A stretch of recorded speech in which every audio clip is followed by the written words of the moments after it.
India 9 News, Mirror of Truth. Panchmahal Shehera મીઠાલી ગામના જંગલ પાસે વન વિભાગે નાકાબંધી દરમિયાન ઇકો ગાડીમાંથી ખેરના લીલા લાકડા મળી આવતા કાયદેસરની કાર્યવાહી હાથ ધરી હતી।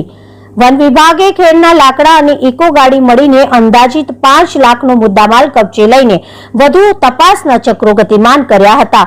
પંચમહાલ જિલ્લામાં શિયાળાની પડી રહેલી ઠંડી વચ્ચે 2 નંબરની લાકડાની હેરાફેરી સામે વન વિભાગે લાલાક કરી હતી, જ્યારે શહેરા વન વિભાગના આરએફઓ રોહિત પટેલને ખાનગી રાહે માહિતી મળી હતી કે મીઠાલી જંગલમાંથી અજાણ્યા ઈસમો દ્વારા લાકડા ચોરીને ગાડીમાં લઈ જવામાં આવી રહ્યા છે। વન વિભાગના વનપાલ આરએસ ચૌહાણ, વન રક્ષક જીટી પરમાર અને સીસી પટેલ સહિતનો રાઉન્ડ સ્ટાફ મીઠાલી જંગલમાં પહોંચ્યા ત્યારે અજાણ્યા ઈસમો કુહાડી વડે ઝાડ કાપી રહ્યા હતા।